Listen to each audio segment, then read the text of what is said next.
Quando paramos para pensar no mundo no qual estamos vivendo, acompanhando os noticiários, não temos como duvidar. O mundo realmente caminha para a destruição completa. Mas a grande pergunta é: como isso acontecerá? A Bíblia nos dá algumas importantes certezas. Deus está conduzindo todas as coisas. Nada fugiu do seu controle.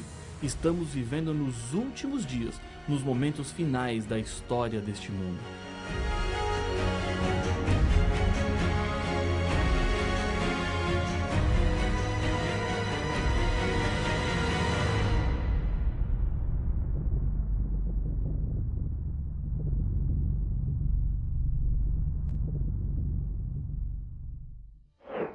O episódio de hoje está mais uma vez voltado para o futuro. No episódio anterior, vimos que a besta colocará uma marca naqueles que são dela. Esse tema é tratado no livro do Apocalipse com muita seriedade. Quando o Apocalipse fala que recebem a marca da besta, usa a linguagem mais forte e ameaçadora que o texto bíblico traz. Os que recebem a marca da besta estão perdidos. O que mais assusta quanto a esse tema é que a maioria das pessoas receberá essa marca. Para não recebê-la, é preciso colocar-se ao lado de Deus, custe o que custar. A humanidade está se dividindo rapidamente em dois grupos: aqueles que seguirão a besta e a sua imagem, e do outro lado, os que guardam os mandamentos de Deus e a fé em Jesus. E esses receberão de Deus a vida eterna. Precisamos sempre do Espírito Santo para compreender bem o que a Bíblia está nos dizendo. Jesus disse: "Mas o Consolador, o Espírito Santo, a quem o Pai enviará em meu nome, esse vos ensinará todas as coisas e vos fará lembrar de tudo que vos tenho dito." João, capítulo 14, verso 26. Muitas interpretações bíblicas se perdem da verdade porque faltou a busca do Espírito Santo que nos faz entender com clareza as revelações da palavra de Deus. Vamos voltar ao texto que fala sobre a marca da besta. Acompanhe o que está em Apocalipse, capítulo 14, versos 9 e 10.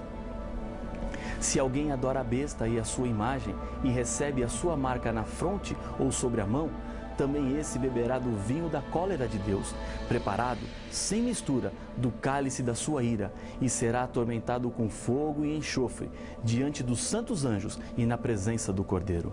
Selo era a identificação de uma autoridade, de um governante. O selo traz consigo o nome, o cargo que ocupa e o território do seu domínio.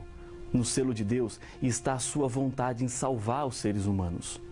O selo de Deus está espalhado por toda a Bíblia. Em vários textos encontramos qual é o sinal de Deus. Uma dessas referências está em Ezequiel, capítulo 20, verso 20.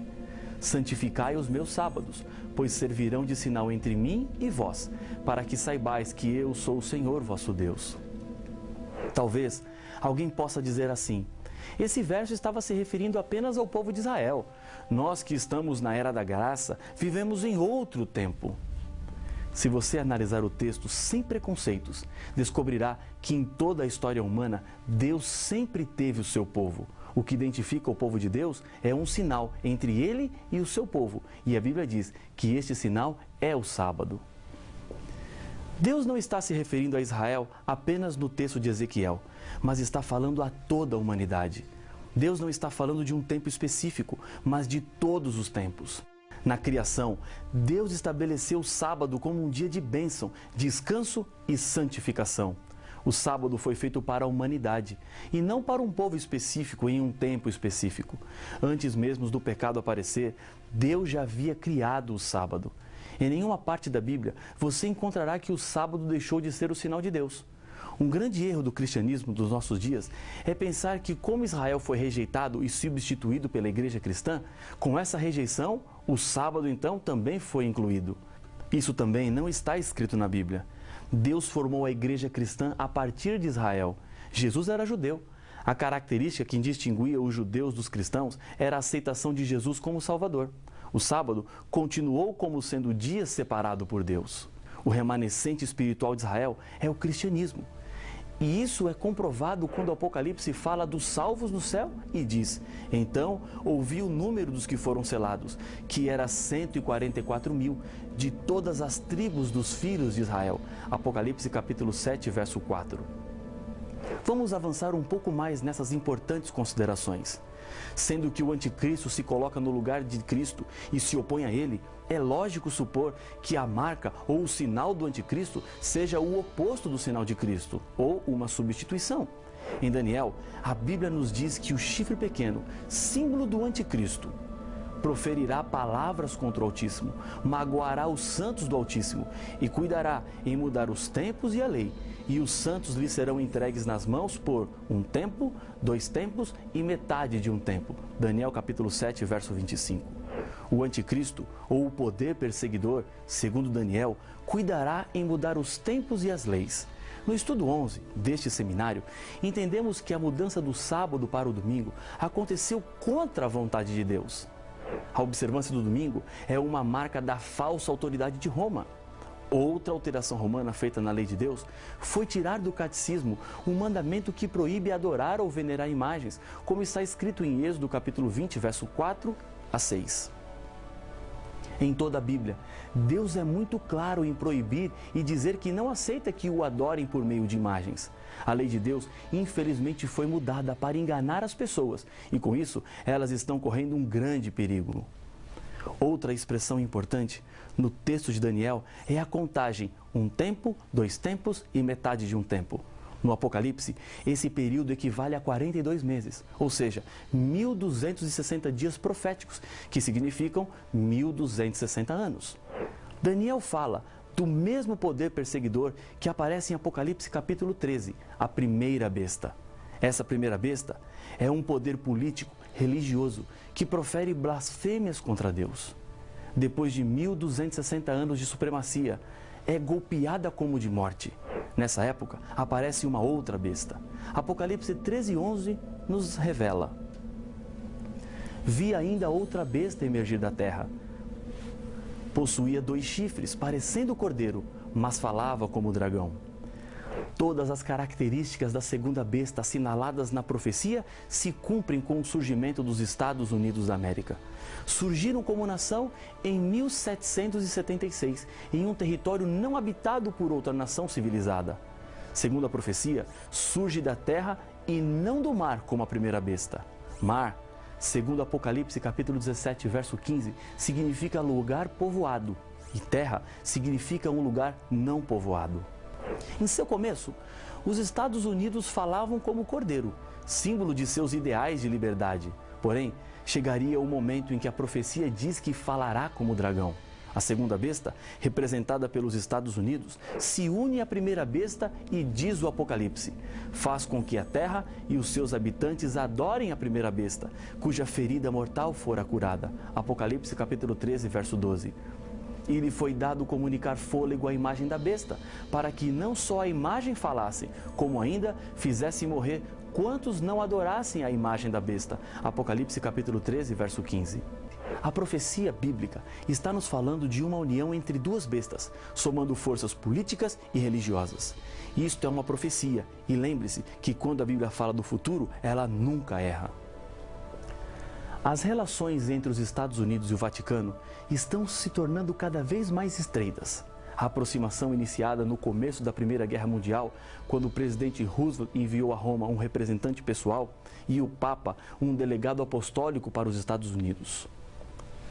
Aumentou quando, em 1961, aconteceu a posse do primeiro presidente americano católico, John Kennedy, e depois, em 1984, quando o presidente Reagan nomeou o primeiro embaixador norte-americano junto ao Vaticano. Nos últimos anos, no governo do presidente Barack Obama, Hillary Clinton, secretária de Estado, mais uma vez traçou planos de aproximação entre Estados Unidos e Vaticano.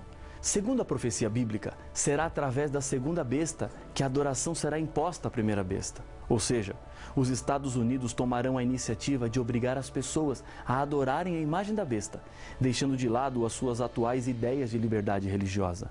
A Bíblia diz o que a segunda besta ainda faria: seduz os que habitam sobre a terra, por causa dos sinais que lhe foi dado executar diante da besta, dizendo aos que habitam sobre a terra que façam uma imagem à besta. Apocalipse capítulo 13, verso 15.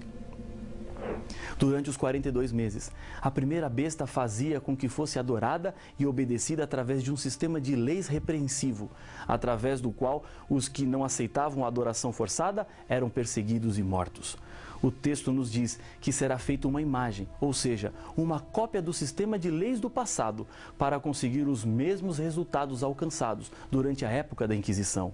A imagem da primeira besta se formará quando, mais uma vez, Estado e Igreja apostatada se unirem para imporem um dia oficial de culto que não o sábado bíblico. Essa marca será colocada segundo Apocalipse 13. Faz-lhe que seja dada certa marca sobre a mão direita ou sobre a fronte. Apocalipse 13, verso 16. A fronte representa a mente, com a qual a Bíblia espera que sirvamos a Deus. A mão já é o símbolo do trabalho. Os que aceitam o domingo pela escolha recebem o sinal na fronte. Aqueles que aceitam o domingo para não sofrerem perseguições ou por conveniência, para não serem mortos, receberão o sinal na sua mão. A marca será imposta quando se decretar uma lei proibindo comprar ou vender àqueles que não tiverem essa marca, que podemos chamar de decreto dominical. É algo profético. Está escrito com clareza na Bíblia e não é nenhuma imaginação doentia ou fanatismo. Hoje, quem não obedece aos mandamentos de Deus, inclusive o sábado, é culpado e está em pecado. Os que aceitam a substituição do sábado pelo domingo estão em rebelião contra Deus e eles terão a marca da besta. Uma história nos diz que uma mulher se misturou às tropas durante a Guerra Civil Americana. A única arma que ela levava nas mãos, se é que isso pode ser chamado de arma, era um atiçador de ferro para mexer nas brasas. Quando terminou a batalha decisiva de Gettysburg, os militares lhe perguntaram: "O que você pensou que poderia fazer com esse atiçador contra os soldados do Sul?" A resposta da mulher foi simples: "Nada. Eu só queria mostrar para eles de que lado eu estava." Jesus disse certa vez: "Se me amais, guardareis os meus mandamentos." João capítulo 14, verso 15. Ao decidir ser fiel a Deus quanto à lei e ao sábado, demonstramos ao mundo de que lado estamos. Embora isso envolva sacrifícios, é preciso colocar-se ao lado de Deus. E a escolha é sua. Não é pelo medo, mas sim pelo amor que Deus lhe chama. Mas a Bíblia apresenta as terríveis consequências que terão aqueles que receberem a marca da besta na sua mão ou na sua fronte. Também, esse beberá do vinho da cólera de Deus, preparado sem mistura do cálice da sua ira, e será atormentado com fogo e enxofre diante dos santos anjos e na presença do Cordeiro. Apocalipse capítulo 14, verso 10. Diante disso, um conselho de Pedro é muito importante para a sua salvação.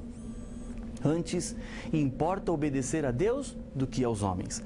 Atos capítulo 5, verso 29. Quando as leis dos homens não se chocam com a lei de Deus, a postura correta é ser obediente a essas leis. Mas, quando uma lei se choca com a lei de Deus, você deve ficar ao lado da lei de Deus. Entre Deus e os homens, a escolha certa para a salvação é sempre ficar do lado de Deus. Nos momentos mais difíceis das perseguições, os filhos de Deus nunca estarão abandonados. Em Daniel 12, verso 1, uma profecia nos assegura: "Mas naquele tempo será salvo o teu povo, todo aquele que for achado inscrito no livro." Jesus mesmo se levantará em favor do seu povo e o libertará. Na volta de Jesus, nas nuvens dos céus, com poder e muita glória, com todos os anjos, Deus salvará e libertará para sempre aqueles que decidiram fazer a sua vontade. Há muitos anos atrás, um pastor caminhava pelas ruas de uma cidade quando encontrou um menino com uma gaiola cheia de pássaros conhecidos. "Onde você conseguiu esses pássaros?" perguntou o pastor. "Eu os cacei", respondeu o menino orgulhoso. "E o que você vai fazer com eles?" "Vou brincar com eles." "E quando estiver cansado de brincar, o que irá fazer?" indagou o pastor. "Vou dar para o gato comer." O pastor, assustado com a resposta do garoto, lhe disse: "Eu quero então comprar os seus pássaros." "E para que o senhor quer? Eles não cantam, não servem para nada." "Eu quero comprá-los. Quanto você quer por eles?" O garoto então fez uma proposta com gaiola e tudo. O pastor comprou todos os pássaros que estavam assustados com tudo aquilo que estava acontecendo. O menino seguiu o pastor com curiosidade para saber o que é que ele iria fazer. Viu quando o pastor chegou a um parque e abriu a porta da gaiola. Nenhum pássaro se movia. Não notavam que estavam livres. Ele começou a mexer a gaiola e, um a um, os pássaros batiam as asas e voavam de novo rumo à liberdade. O menino, anos depois, escrevendo sobre o que aconteceu, dizia: quando os pássaros começaram a voar, estavam dizendo: estamos livres da morte. Cristo nos liberta sempre. Na cruz do Calvário, pagou completamente o preço do nosso resgate, com o qual nos liberta da culpa dos nossos pecados, e quando derramar a última tormenta do conflito dos séculos, virá para nos buscar e dar a completa liberdade do mal para os seus filhos. Satanás será completamente destruído. Jesus prometeu: não se turbe o vosso coração. Credes em Deus? Crede também em mim. Na casa de meu pai há muitas moradas. Se assim não fora, eu vou-lo teria dito, pois vou preparar-vos lugar. E quando eu for e vos preparar lugar, voltarei e vos receberei para mim mesmo, para que onde eu estou, estejais vós também. João, capítulo 14, versos 1, 2 e 3. Deus deseja que todos nós nos salvemos. Satanás quer desesperadamente que nos percamos. A nossa decisão é expressada através da obediência. A Bíblia diz que somos escravos daquele a quem obedecemos. Hoje, você pode escolher a quem obedecer. Qual é o caminho que você vai seguir? Que tipo de sinal ou marca você quer receber? O selo de Deus ou a marca do inimigo? Não existe neutralidade. Não é possível ficar com o pé com Deus e o outro não. A promessa de Jesus será cumprida e depende de você, agora, qual caminho você seguirá. Para confirmar a sua decisão de estar ao lado de Jesus, eu quero lhe convidar, mais uma vez, para orar comigo. Pai nosso, no meio das incertezas, a Tua palavra nos dá a certeza. Mais uma vez, apela aos nossos corações. Chama-nos a uma decisão sincera de andarmos ao Teu lado e nos prepararmos para a salvação, é o que eu lhe peço no nome de Jesus. Amém.